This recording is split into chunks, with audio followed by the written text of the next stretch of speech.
मेरा नाम टायरन है। मैं अमेरिका में एक ट्रक ड्राइवर था। ये घटना जो मेरे साथ घटी थी, ये 1980 में घटी थी। तब मेरी उम्र करीब 35 साल की थी। मेरे साथ मेरा एक पार्टनर भी होता था। उसका नाम जॉन था।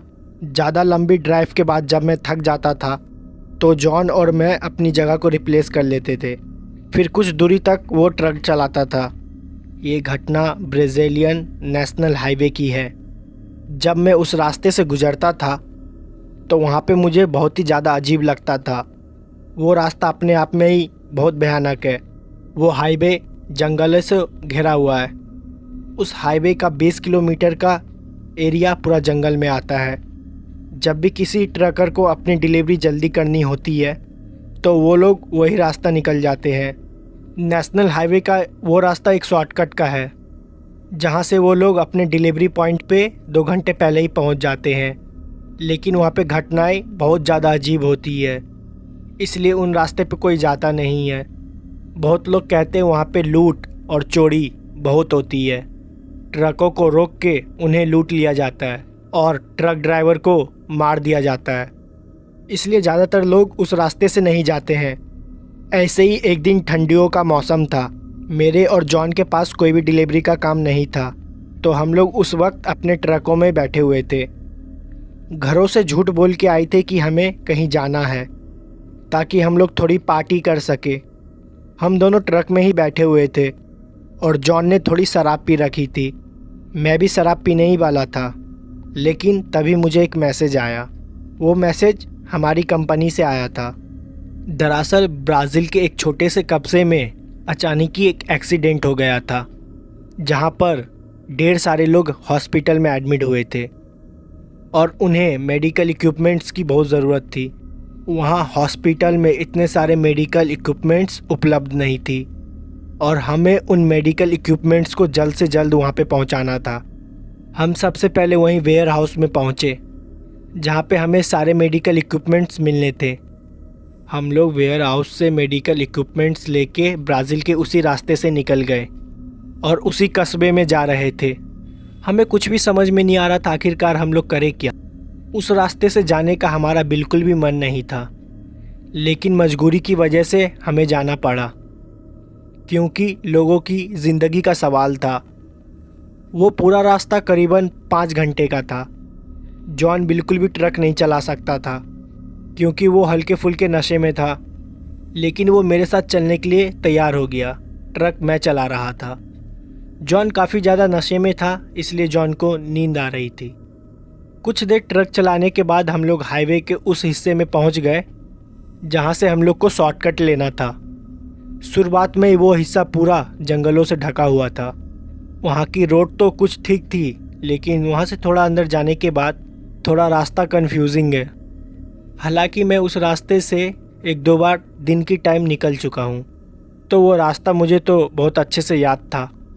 मेरा बिल्कुल भी जाने का मन नहीं था, लेकिन हमें डिलीवरी जल्दी से जल्दी करनी थी, इसलिए मजबूरन जाना पड़ा।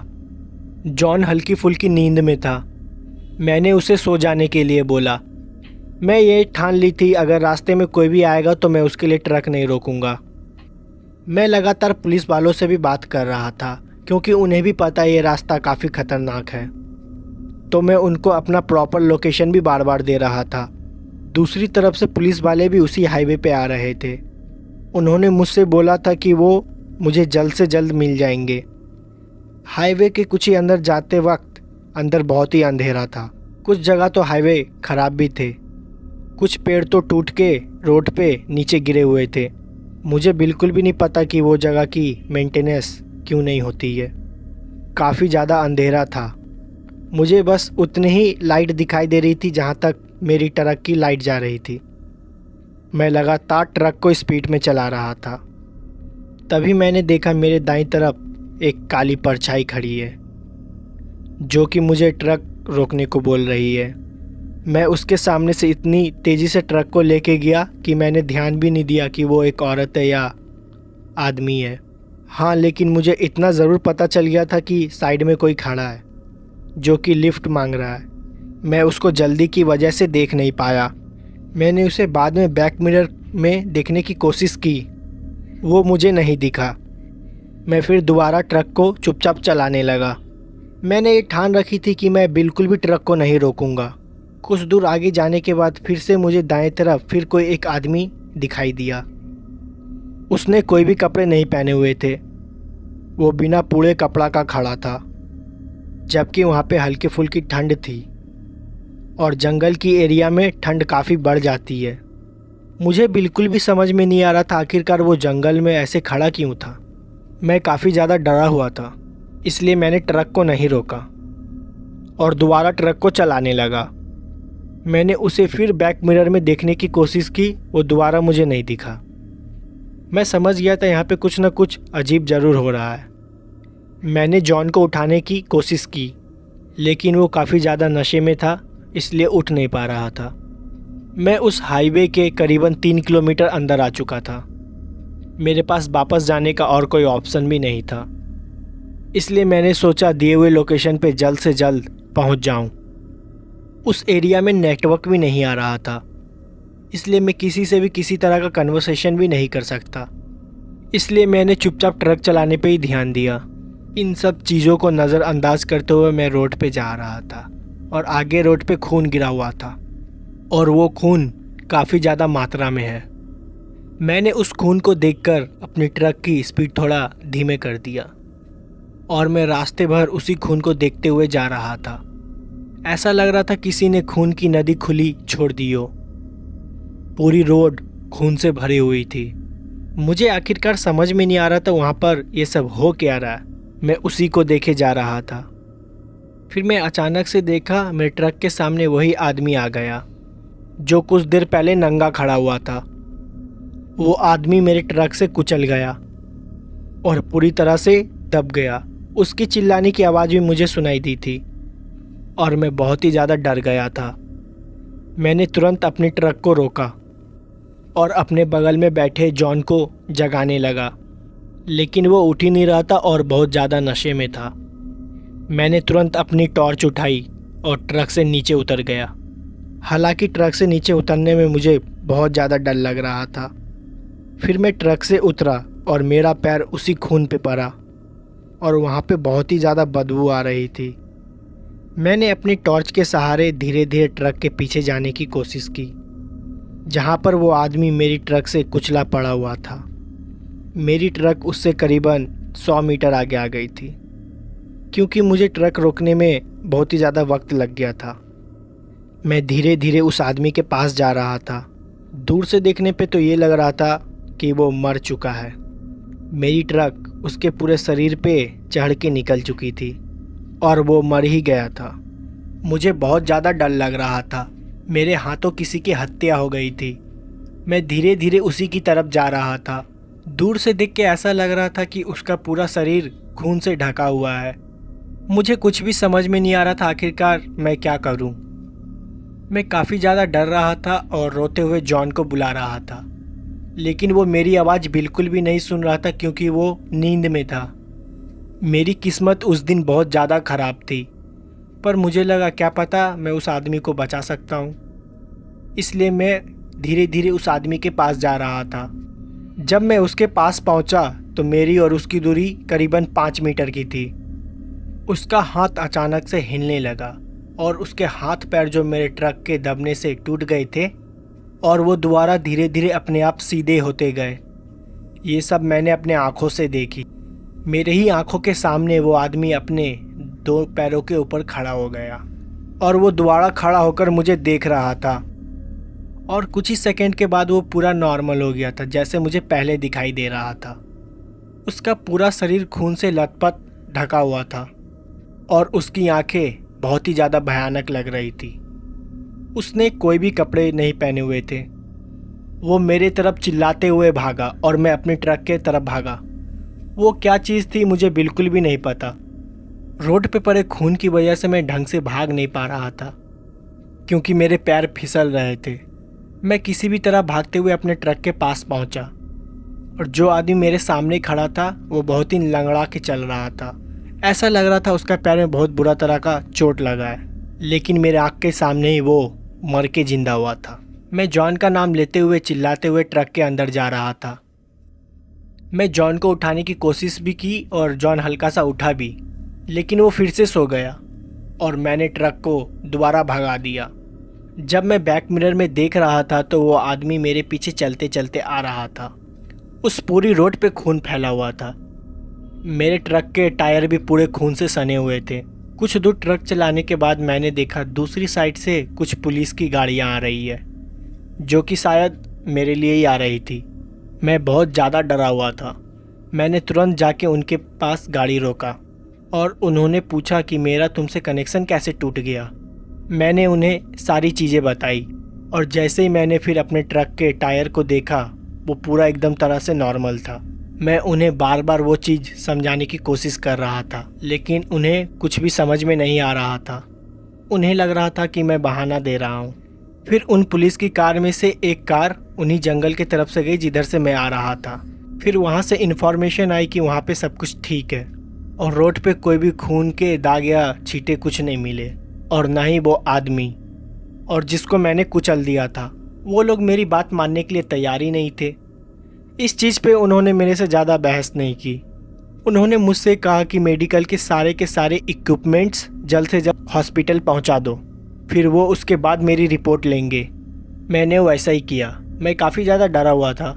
मैं 1 घंटे में हॉस्पिटल पहुंच भी गया और सारे इक्विपमेंट्स दे दिया। उसके बाद कुछ पुलिस वाले दोबारा मेरे पास आए और उन्होंने मेरे से दोबारा पूछताछ की कि मैं लेट क्यों हो गया था और मेरा कनेक्शन उनसे टूट क्यों गया था। मैंने सारी बातें बताई उन्हें, लेकिन उन्होंने मेरी बात पे विश्वास नहीं किया। फिर उन्होंने जॉन से पूछा, लेकिन जॉन तो पूरे रास्ते सो रहा था।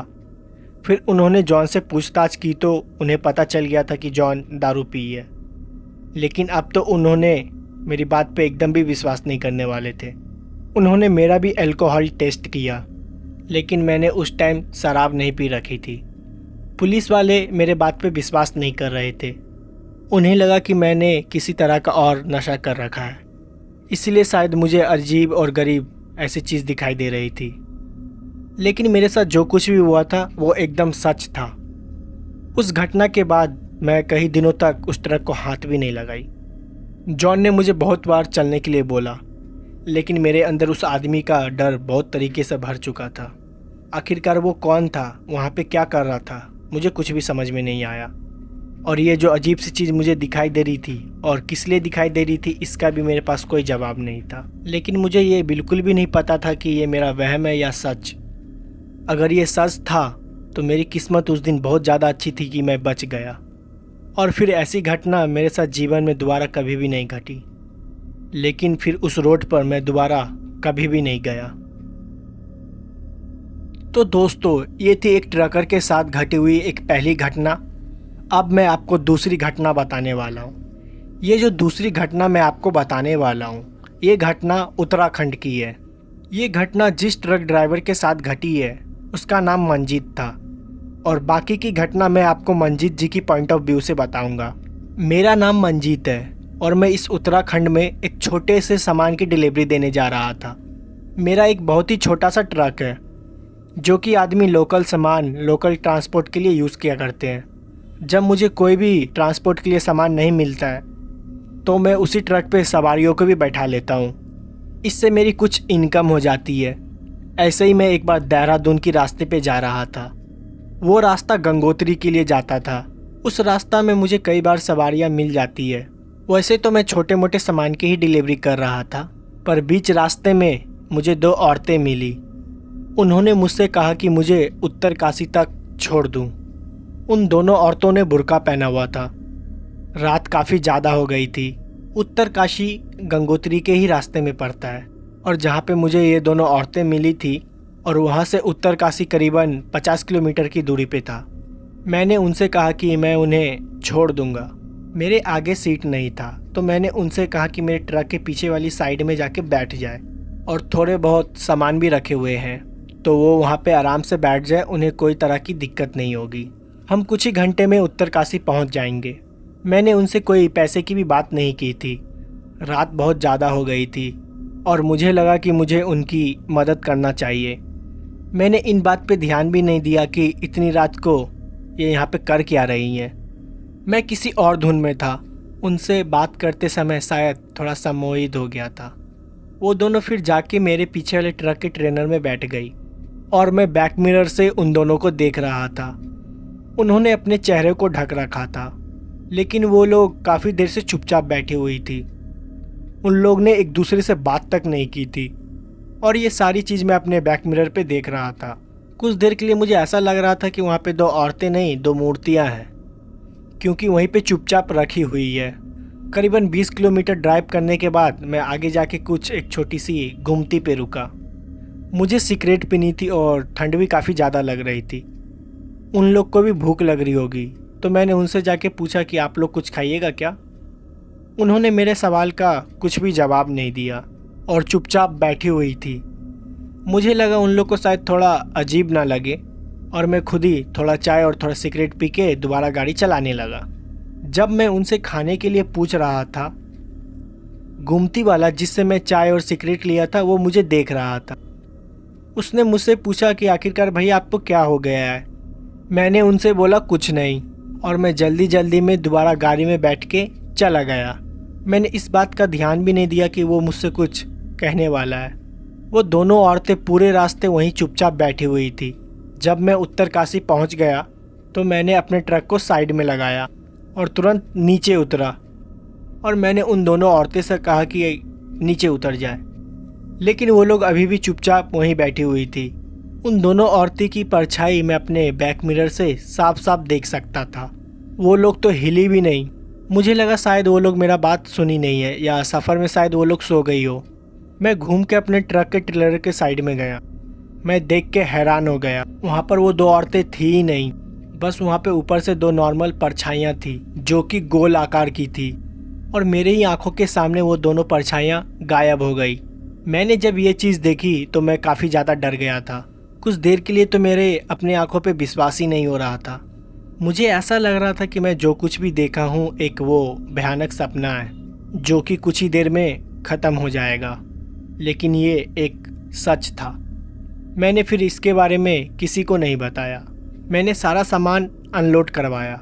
फिर करीबन 1 घंटे के बाद मैं अपने घर की तरफ निकल गया जहाँ से मैं आया था, क्योंकि अगले दिन मुझे दोबारा एक सामान की डिलीवरी करनी थी। मैं दोबारा जाते वक्त उसी गुमती पे रुका जहाँ पर मैंने रुक के चाय और सिगरेट पिए थी। मैंने गुमती वाले से पूछा, जब मैं पिछली बार यहाँ से निकला था तुमको मेरी गाड़ी पे 2 औरतें बैठी दिखी थी क्या? उन्होंने साफ साफ मना कर दिया। उन्होंने कहा मैं बार बार पीछे मुड़ के अपने आप से बात कर रहा था और जब वो गुमती वाले ने मुझसे पूछा तो मैं जल्दी में निकल गया। मैंने उन्हें बताने का मौका तक नहीं दिया कि मैं हवा से बात कर रहा था। जब ये गुमती वाले ने ये बात मुझे बताई तो मैं काफ़ी ज़्यादा डर गया था। मैंने इसके बारे में उस गुमती वाले को भी बताया। उसने कहा ऐसा कई बार हो चुका है। उन्होंने मुझे बताया रात के वक्त 2 औरतें उन्हें लिफ्ट मांगते हुए दिखाई देती है। कभी तो वो दोनों औरतें सफ़ेद साड़ी में भी दिखाई देती है और कई बार वो दोनों बुर्का पहने हुई रहती है। वो कौन है, कहाँ से आती है और कहाँ जाती है इसके बारे में किसी को भी नहीं पता है, पर आज तक उस औरतों ने किसी को भी नुकसान नहीं पहुँचाया। मेरी किस्मत अच्छी थी कि मैं बच गया। फिर उस दिन के बाद मेरे साथ ऐसी कोई भी घटना उस रास्ते पे नहीं घटी। तो दोस्तों ये थी दूसरी घटना।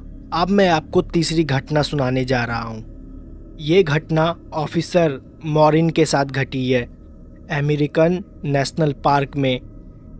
तो अब आगे की घटना मैं आपको ऑफिसर मॉरिन की पॉइंट ऑफ व्यू से बताऊंगा। हमें उस बच्चे को ढूंढते हुए लगभग 3 दिन से ज़्यादा हो गए थे। हमारी टीम में ज़्यादा लोग नहीं थे। हम जंगल के जिस हिस्से में उसको ढूंढ रहे थे उस हिस्से में पहले कोई भी नहीं गया है। हमें कुछ उम्मीद भी नहीं थी कि हमें उसके यहाँ पे होने की कुछ निशान भी मिलेगी। जहाँ से वो गायब हुआ था वहाँ से वो जंगल का एरिया करीबन 15 किलोमीटर दूर है और वो यहाँ पे क्या करने आया इसके बारे में हम लोग कुछ भी अनुमान नहीं लगा पा रहे थे। जो लड़का गायब हुआ था उसका नाम रॉन था। अपने दोस्तों के साथ कैंपिंग के लिए आया था। उसके दोस्तों ने बताया वो लोग कैंप फायर के पास बैठे हुए थे। तभी रॉन को अचानक से किसी की चिल्लाने की आवाज़ आई। हालांकि वो आवाज़ किसी को भी सुनाई नहीं दी थी सिवाय रॉन के। वो आवाज़ जिधर से आई थी उसी तरफ बहुत अजीब तरीक़ा से देखने लगा। उसके दोस्त जब शांत हुए और उन्होंने रॉन से जब पूछा कि तुम किधर देख रहे हो, तो उन्हें बिना कुछ जवाब दिए जंगल के उस हिस्से में भाग गया। और वो बोल रहा था कि वो मुझे बुला रही है और वो चिल्ला रही है। उसके दोस्तों ने उससे पूछा कि तुमको कौन बुला रही है। वो उसका जवाब बिना दिए ही बहुत ही तेज़ी से भाग गया। उसको रोकने की उन्होंने बहुत कोशिश की, तब तक रॉन गायब हो चुका था। पलक झपकते ही अचानक से वो कहाँ गायब हो गया था, किसी को कुछ समझ में नहीं आ रहा था। रॉन के दोस्तों ने भी अपनी टॉर्च लेके उस डायरेक्शन में ढूंढने की बहुत कोशिश की, लेकिन ऐसा हुआ जैसा कि रॉन हवा हो गया हो। काफ़ी देर तक रॉन को ढूंढने के बाद जब वो नहीं मिला, उसके दोस्तों ने फॉरेस्ट ऑफिसर को इन्फॉर्मेशन दी। तभी हमारी सर्च करने वाली टीम वहाँ पे पहुँची। हमने दिए गए सारी डिटेल्स को कलेक्ट किया और लगातार उसी डायरेक्शन में बढ़ते रहे जहाँ पर आखिरी बार उसके दोस्तों ने उसको जाते हुए देखा था। रॉन की उम्र करीब 27 साल की थी और वो गोरा था और उसकी हाइट करीबन 6 फीट की थी। और ये बात बहुत ही ताजुब की थी कि मेरी हाइट भी उसी की तरह थी। हाँ, बस वो मेरे से कुछ साल छोटा था, लेकिन फिर भी मेरी और उसकी डिटेल्स मिल रही थी। शुरुआत में जब हम लोग ने 2 दिन उसको ढूंढा तो वो नहीं मिला। फिर हमने स्टेफर्ड डॉग्स मंगाए और वो लगातार उसी डायरेक्शन में भागे जा रहे थे जिस तरफ रॉन भागते हुए गया था। करीबन 10 किलोमीटर बाद जंगल के उस एरिया में पहुंच गए जहां पे हमें जाना मना था। दरअसल हम वहां पे कभी नहीं गए थे क्योंकि वो जंगल का काफ़ी घना एरिया था जिसको अभी कई फॉरेस्ट ऑफिसर ने एक्सप्लोर नहीं किया था। ये घटना 1990 की है। उस वक्त तो उतने डीप में कोई जाता भी नहीं था। उतना सर्च करने के बाद हमें रॉन की जूते मिले जो कि उसके दोस्तों ने वेरीफाई किया वो रॉन की जूते हैं। वो इतनी दूर क्या करने आया था हमें कुछ भी समझ में नहीं आ रहा था। हमें वहाँ पे रॉन की पैर के निशान भी मिले। एक पैर में उसने जूता पहना हुआ था और दूसरे पैर में कुछ नहीं। कुछ दूर हमने पैर के निशान का पीछा किया और वो पैर का निशान एक छोटा सा दलदल के पास आके ख़त्म हो गया। फिर उस दलदल के बाद हमें एक मोटे पैर के निशान मिले जो कि रॉन के तो बिल्कुल भी नहीं थे। वो निशानों को देख के इतना तो पता चल गया था हो ना हो रॉन यहीं कहीं है, क्योंकि हर कुछ मीटर बाद हमें रॉन के कपड़े या कुछ ऐसी चीज़ मिल रही थी कि हमें ये पता चले कि वो रॉन की ही चीज़ है। जिस वक्त हम जंगल के एरिया में खड़े थे उस टाइम हमारी टीम में कुल 4 लोग थे और हम लोग के पास एक स्निफर डॉग भी था और हमारे पास हमारी एक गन थी और एक टॉर्च। हमने प्लान बनाया कि हम चारों लोग अलग अलग डायरेक्शन में जाएंगे क्योंकि जहाँ पर रॉन के फुटप्रिंट्स ख़त्म हो गए थे कि वहाँ से हमें कुछ भी पता नहीं था कि हम लोग किधर जाएं। उसको ढूंढते हुए काफ़ी ज़्यादा दिन हो गए थे। अब हम लोग को वापस भी बुलाया जा रहा था क्योंकि हमें और भी ज़्यादा काम थे, लेकिन हमारा ये केस पूरा नहीं हुआ था। मुझे अक्सर अंदर से ऐसा महसूस हो रहा था कि रॉन मिल जाएगा। वो अचानक से कहाँ गायब हो गया किसी को भी कुछ नहीं पता। मेरे साथ जो कुत्ता था उसका नाम ब्रूनो था। मैं और ब्रूनो उसी डायरेक्शन में जा रहे थे जहाँ से हमें बड़े पैरों का निशान मिला था। ब्रूनो आगे बढ़ता जा रहा था और मैं उसी के पीछे था। कुछ दूर जाने के बाद ब्रूनो अचानक से खड़ा हो गया और शांत हो गया। उसने कोई भी रिएक्शन नहीं दिया, बस एक बड़े से झाड़ के पीछे देख रहा था और उसी झाड़ की तरफ देख के भौंक रहा था। मैं उसे आगे जाने के लिए बोल रहा था पर वो वहाँ से आगे जा ही नहीं रहा था। फिर मैंने खुद झाड़ के पीछे जाके देखा तो वहाँ पे एक आदमी बैठा हुआ था। वो देखने में बहुत ही ज़्यादा अजीब लग रहा था। वो अपने कमर के ऊपर कुछ भी नहीं पहना हुआ था और वो खाली काले रंग की पैंट पहनी हुई थी। उसकी पीठ पूरी काली थी। ऐसा लग रहा था कि उसके पूरे पीठ में किसी ने काली मट्टी लगा दी हो। वो मट्टी में कुछ खोज रहा था और बहुत ही ज़्यादा डरा हुआ था। उसके तेज तेज सांस लेने की आवाज़ भी मुझे सुनाई दे रही थी। मैंने उसको बुलाने की कोशिश की। मैंने उसको जैसे ही बुलाया वो मट्टी में खोदना बंद कर दिया और आगे की तरफ देखने लगा। वो अपने शरीर में हल्का सा भी मूवमेंट नहीं किया था। उससे मैं करीबन 5 मीटर की दूरी पे खड़ा था। उसने कोई भी हरकत नहीं की। वो बहुत ज़्यादा डरा हुआ था। मैंने अपनी पिस्तौल बाहर निकाल ली क्योंकि मुझको ऐसा लग रहा था कि वो मुझ पे हमला करेगा। मैंने उसको अपनी तरफ घूमने के लिए बोला, लेकिन वो नहीं घूमा और उठ के जंगल के अंदर भागने लगा। वो उस तरफ जा रहा था जहाँ पे कोई भी नहीं जाता है। जंगल के उस एरिया में तो बहुत अंधेरा होता है, सूरज की रोशनी भी वहाँ पे ढंग से नहीं पहुँच पाती है। मैं उसे बार बार रोकने की चेतावनी दे रहा था, लेकिन उसने मेरी बात नहीं सुनी। जब मैं आगे की तरफ भागा तो मेरे साथ मेरा कुत्ता भी भागा और हम दोनों उसे पकड़ने की कोशिश कर रहे थे। आखिर वो जंगल में क्या कर रहा था हमें कुछ भी नहीं पता था। थोड़ी देर बाद मैंने सोचा मैं उसे गोली मार के रोकने की कोशिश करूं, क्योंकि अब मुझे वो बहुत ज़्यादा खतरनाक लग रहा था। मैं उसे गोली नहीं मार सकता था। मेरे दिमाग में शायद ये चल रहा था कि उसे मेरी मदद की ज़रूरत हो और शायद मुझसे वो बहुत ज़्यादा डर गया हो। मैंने हवा में एक फायर किया और मेरी गोली चलाते ही वो उसी वक्त रुक गया। मैंने उसे पीछे घूमने के लिए बोला और वो तुरंत घूमा और उसको देख के मेरे हाथ से मेरी बंदूक छूट गई। वो आदमी जो भी था उसका शक्ल हूबहू मेरे से मिल रही थी। उसकी हाइट, उसकी आंखें, उसके चेहरे पे जितने भी बाल थे हूबहू मेरे से मिल रहे थे। मेरा कुत्ता लगातार उसको देख के भौंके जा रहा था और मैं उसे देख रहा था।